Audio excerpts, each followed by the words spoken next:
वो अपनी माँ की उम्मीदों पे मिट्टी डाल देता है। वो अपने माँ की उम्मीदों पे मिट्टी डाल देता है। वाह वाह। उम्मीदों पे मिट्टी डाल देता है कि घर जाता नहीं, हर बार चिट्ठी डाल देता है। क्या बात है कि हिंदी के एक दुबले पतले मंच संचालक को हिंदी के प्रचार का शौक चढ़ाया, तो उन्होंने 2 पैक चढ़ाया। वो अपनी माँ की उम्मीदों पे मिट्टी डाल देता है। वो अपने माँ की उम्मीदों पे मिट्टी डाल देता है। वाह वाह। उम्मीदों पे मिट्टी डाल देता है कि घर जाता नहीं, हर बार चिट्ठी डाल देता है। क्या बात है। अपनी माँ की उम्मीदों पे मिट्टी डाल देता है, घर जाता नहीं, वाह हर बार चिट्ठी डाल देता क्या है। बात है। और एक मतलब यूं हुआ है कि बचाता कुछ नहीं, सारी कमाई डाल देता है। हाय हाय। बचाता कुछ नहीं, सारी कमाई डाल देता है। सुना है रोज दरिया में वो नेकी डाल देता है। क्या बात है भाई। बचाता कुछ नहीं, सारी कमाई डाल देता है। सुना है रोज दरिया में वो नेकी डाल देता है। और बुराई के पुजारी को जहां भी दूध दिखता है, बुराई के पुजारी को जहां भी दूध दिखता है, तो चुपके से वो उस बर्तन में इमली डाल देता है। क्या बात है भाई। बुराई के पुजारी को जहां भी दूध दिखता है, तो चुपके से वो उस बर्तन में इमली डाल देता है। तो चुपके से वो उस बर्तन में इमली डाल देता है। और बिना कारण तो आंखों में ये पीलापन नहीं आता। बिना कारण तो आंखों में ये पीलापन नहीं आता। जुदाई का ये दुख आंखों में हल्दी डाल देता है। बिना कारण तो आंखों में ये पीलापन नहीं आता। बहुत अच्छा। जुदाई का ये दुख आंखों में हल्दी डाल देता है। और बहुत मगरूर हो जाता है जब वो अपनी ताकत पर, बहुत मगरूर हो जाता है जब वो अपनी ताकत पर खुदा फिर सूंड में हाथी के चूंटी डाल देता है। बहुत मगरूर हो जाता है जब वो अपनी ताकत पर खुदा फिर सूंड में हाथी के चूंटी डाल देता है। और यहां से गजल का मतलब मुलाहिजा फरमाएं।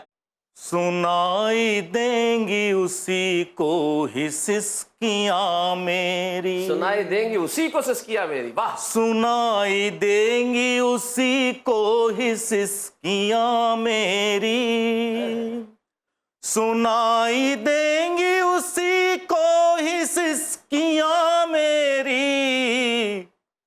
पढ़ेगा गौर से जो भी कहानी, पढ़ेगा गौर से जो भी कहानियां मेरी। वो मैंने जिनसे तेरे जिस्म को छुआ था कभी, वो मैंने जिनसे तेरे जिस्म को छुआ था कभी, वो मैंने जिनसे तेरे जिस्म को छुआ था कभी। महक रही है अभी तक वो उंगलियां,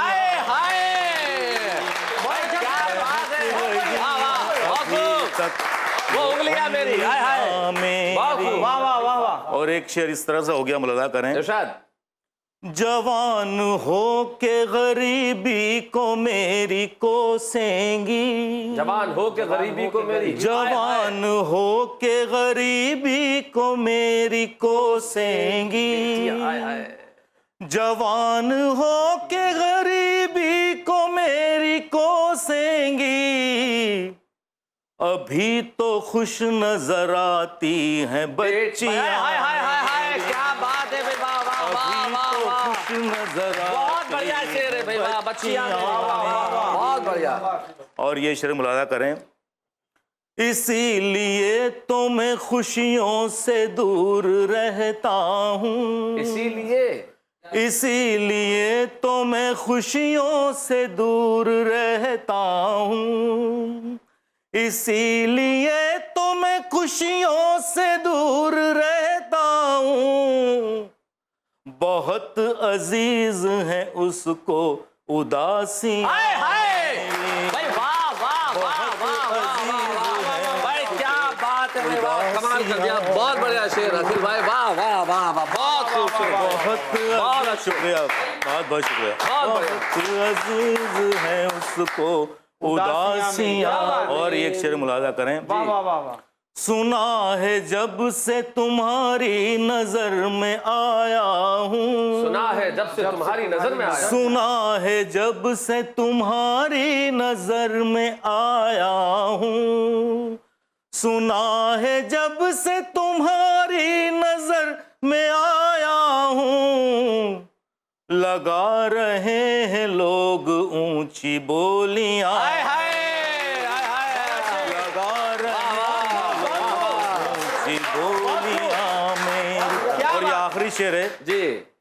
शराफतों में गुजारी है उम्र मैंने मगर, शराफतों में गुजारी है उम्र, शराफतों में गुजारी है उम्र मैंने मगर, शराफतों में गुजारी है उम्र मैंने मगर, न काम आ सकी बच्चों के नेकियां, हाय हाय हाय हाय हाय, न काम क्या आ सकी। बहुत बढ़िया, वाह वाह वाह अखिल भाई, क्या बात है, क्या बात है, वाह वाह वाह। आप कहते हैं मेरे जीवन में हास्य है, लेकिन मैं तो मानता हूं कि मैं हास्यास्पद हूं। और हिंदी भाषा की बहुत बड़ी सेवा है, बहुत खूब कर रहा है जी। तो हिंदी भाषा और हिंदी कवियों पर मैंने कविता लिखी है। सुनाइए सुनाइए। कि हिंदी के एक दुबले पतले मंच संचालक को हिंदी के प्रचार का शौक चढ़ाया, हाँ। तो उन्होंने 2 पैक चढ़ाया।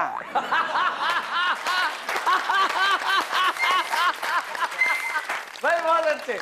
हिंदी के एक दुबले पतले मंच संचालक को हिंदी के प्रचार का शौक चढ़ाया, तो उन्होंने 2 पैक चढ़ाया और एक मोटे ताजे कवि को बुलाकर बोले, भैये हमें हिंदी के लिए कुछ करना चाहिए, हमें हिंदी के लिए कुछ करना चाहिए, तो बोल तू हिंदी के लिए क्या करेगा।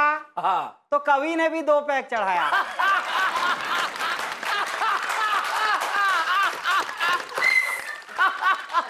तो बोल हिंदी के लिए तू क्या करेगा। तो कवि ने भी 2 पैक चढ़ाया और बोला हिंदी के लिए तो हम मरने से भी नहीं डरेगा। इतना सुनते ही संचालक की आत्मा जाग गई। कवि के लिए हिंदी की सेवा का अवसर निकट आ गया और उसके पास अफ्रीका के नरभक्षी कबीले का टिकट आ गया। संचालक बोला, जा मेरे हिंदी के घोड़े सरपट दौड़, आदिवासियों के बीच में जाके लंबी लंबी छोड़। कुछ दिनों के बाद संचालक के नाम आदिवासी सरदार का पत्र आया। लिखा था, भाया आपका कवि थोड़ा अशिष्ट था लेकिन स्वादिष्ट था।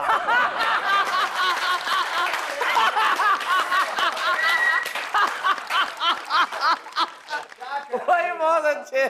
कुछ दिनों बाद संचालक के नाम आदिवासी सरदार का पत्र आया। लिखा था, भाया आपका कवि थोड़ा अशिष्ट था लेकिन स्वादिष्ट था, इसने हमारा बहुत मनोरंजन किया है, मन और पेट दोनों भर दिया है। आपके इस बहादुर कवि के एकल प्रयास ने हमारी आत्मा की भूख जगा दी है। बस्ती के छोटे छोटे बच्चों को भी कवि सम्मेलन की लत लगा दी। आपसे अनुरोध है फौरन अखिल भारतीय स्तर का कवि सम्मेलन करवाओ। 150 कवि लेकर चले आओ। आने का भाड़ा भेज रहा हूं।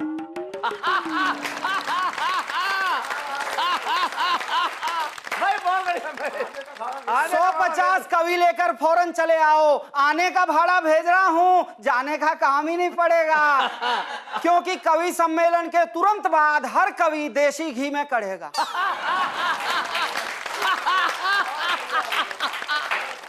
लेकिन कवियों से हम ये सेवा मुफ्त नहीं लेंगे। हर कवि के घर वालों को उनके वजन जितनी स्वर्ण मुद्रा देंगे। ये पत्र पढ़ते ही संचालक की पत्नी चीख मार कर रोने लगी, आंसुओं से तकिया भिगोने लगी। कवि बोला, प्रिय तुम्हें मेरा इतना गम है। वो बोली, गम गया तेल लेने, मैं तो इसीलिए रो रही हूं तुम्हारा वजन कितना कम है।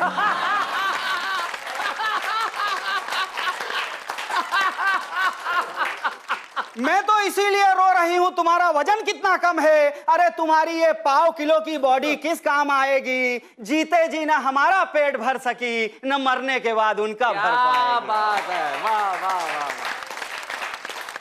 आज से तुम दोनों वक्त घी लगी रोटी, मसालेदार बोटी और मक्खन की गोटी खाओगे। पूरे 50 किलो वजन बढ़ा के टूर पे जाओ। खैर सारे कवि मोटे होकर आदिवासियों के गांव में आ गए, नरभक्षियों के गांव में आ गए, और उनके हाव भाव नरभक्षियों को इतने पसंद आए कि उनको कवि सम्मेलन के पहले ही खा गए। अब कवियों की आत्मा अपनी प्रतिभा दिखा रही है, आदिवासियों के पेट में गुड़गुड़ा रही है। वीर रस के कवि को जिसने खाया उसने बड़ा दुख पाया। वीर रस के कवि को जिसने खाया उसने बड़ा दुख पाया। सुबह से जहां तहां झंडा फहरा रहा है, अपने बाल बच्चों को भी चीन और पाकिस्तान बता रहा।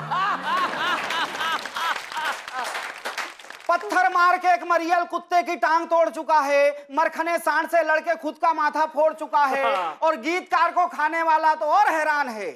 सारा गांव उसकी प्रतिभा देख के परेशान है। हर 5 मिनट के बाद एक कोने में जाता है और 5 किलो गीत का उत्पादन करके लौट आता है।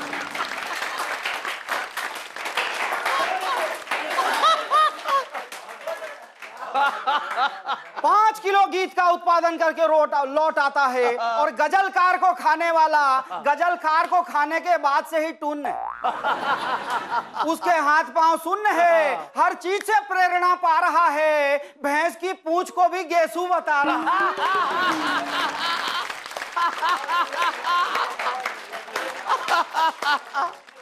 तो हमारे यहाँ भी श्रवण भाई को जो खाएगा वो टुन्न हो जाएगा, भैंस की पूंछ को गेसू बताएगा। और अखिल भाई को खाने वाला तो अपनी किस्मत से लड़ेगा, इनको तो किसी तरह चबा लेगा, इनका चश्मा उसके पेट में गड़ेगा।